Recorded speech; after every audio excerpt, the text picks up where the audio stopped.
হজরত আসমা বিনতে আবু বকর রাদিয়াল্লাহু তাআলা আনহর ইসলামের প্রথম খলিফা হজরত আবু বকর রাদিয়াল্লাহু তাআলা আনহর মেয়ে হজরত আসমা রাদিয়াল্লাহু তাআলা আনহর সম্পর্কে রসুল সাল্লাল্লাহু আলাইহি ওয়াসাল্লামের সাইলিকা।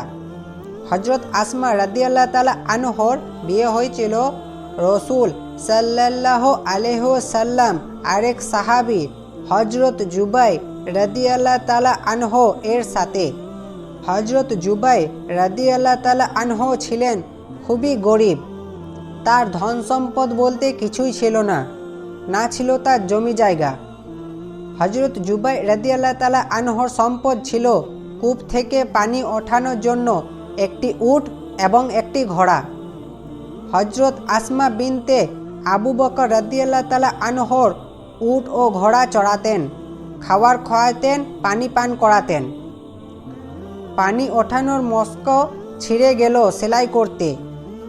হজরত আসমা রাদিয়াল্লাহু তাআলা আনহ ভালো রুটি না বানাতে পারলেও আটা পিসাতেন। রুটি বানাতে সাহায্য করতেন তার প্রতিবেশীরা, তারা খুবই ভদ্র ছিলেন। আল্লাহর রসুল সাল্লাল্লাহু আলাইহি ওয়াসাল্লাম হজরত জুবাইর রাদিয়াল্লাহু তাআলা আনহকে একটি জমি দিয়েছিলেন উপহারে, যা ছিল বাসা থেকে প্রায় 2 মাইল দূরে। আল্লাহর রসুল সাল্লাল্লাহু আলাইহি ওয়াসাল্লাম একদিন দেখলেন হজরত আসমা রাদিয়াল্লাহু তাআলা আনহ খেজুরে আটি নিজের মাথায় বহন করে আনছে 2 মাইল দূরে অবস্থিত জমি থেকে। মহানবীর সাথে কয়েকজন আনসার সাহাবীও ছিলেন, তারাও বিষয়টিকে দেখলেন হজরত মুহাম্মদ সাল্লাল্লাহু আলাইহি ওয়াসাল্লামের সাথে। নবী করিম সাল্লাল্লাহু আলাইহি ওয়াসাল্লাম হজরত আসমাকে কাছে ডাকলেন, নিজের কাছে উটকে থামালেন। হজরত আসমাকে উটের পিঠে ওঠার জন্য বললেন। হজরত আসমা রাদিয়াল্লাহু তাআলা আনহ উটের পিঠে উঠতে রাজি হন না।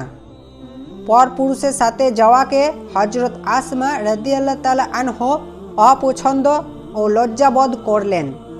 এই সময় তার মনে পড়ল হজরত জুবাইর রাদিয়াল্লাহু তাআলা আনহর কথা, কেননা হজরত জুবাইর রাদিয়াল্লাহু তাআলা আনহ ছিলেন আত্মসম্মানবোধ ও সপুরুষ। আল্লাহ রসুল সাল্লাল্লাহু আলাইহি ওয়াসাল্লাম চলে গেলেন উটে চড়ে, তার সাহাবীরাও চলে গেলেন নিজের নিজের গন্তব্যে, আর হজরত আসমা রাদিয়াল্লাহু তাআলা আনহ চলে গেলেন নিজের বাড়িতে খেজুরে আটি মাথায় বহন করে। হজরত আসমা রাদিয়াল্লাহু তাআলা আনহ স্বামী হজরত জুবাইর রাদিয়াল্লাহু তাআলা আনহর কাছে ঘটনাটি বিস্তারিতভাবে বললেন। সব কথা হজরত জুবাইর রাদিয়াল্লাহু তাআলা আনহ মনোযোগ দিয়ে শুনলেন, কিছু সময় নিবিড় থেকে ভাবলেন, এরপর দীর্ঘ শ্বাস ছেড়ে বললেন, আল্লাহর কসম যে আল্লাহ তাআলা তোমার এবং আমার রব, সত্যি যেন আসমা আমার কাছে লজ্জা বিষয়টি অসম্পূর্ণ বিপরীত ও ভিন্ন। হজরত মুহাম্মদ সাল্লাল্লাহু আলাইহি ওয়াসাল্লামের সাথে উটে চড়ার চেয়ে আমি বেশি লজ্জিত। তুমি হজরত আবু বকর রাদিয়াল্লাহু তাআলা আনহর আদরে মেয়ে এবং হজরত মুহাম্মদ সাল্লাল্লাহু আলাইহি ওয়াসাল্লামের সাইলিকা।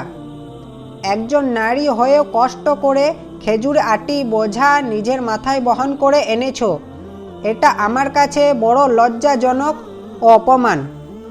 এই বিষয়টি ভাবতে লজ্জায় আমার মাথা নিচু হয়ে যায়। এই ঘটনা পৌঁছালো হজরত আবু বকর রাদিয়াল্লাহু তাআলা আনহর কানে। এরপর তিনি সিদ্ধান্ত নিলেন মেয়েকে একজন খাদিম দেওয়ার জন্য। সে অনুযায়ী একজন খাদিম দিলেন হজরত আসমা রাদিয়াল্লাহু তাআলা আনহকে।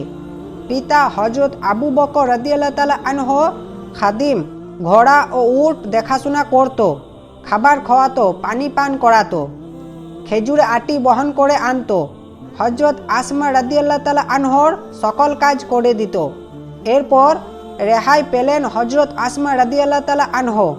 আর এইভাবে একজন আত্মমর্যাদা সম্পদ নারী হজরত আসমা রাদিয়াল্লাহু তাআলা আনহ রক্ষা করলেন তার নিজের মর্যাদা, রক্ষা করলেন স্বামীর জুবাইর রাদিয়াল্লাহু তাআলা আনহর মর্যাদা, হেফাজত করলেন নারী সমাজের রক্ষা কবচ। প্রিয় দর্শক, এটা ছিল আজকের আমাদের ঘটনা। এইবার আপনাদের সামনে কিছু প্রশ্ন রয়েছে, দেখি এগুলির উত্তর কে কে দিতে পারে।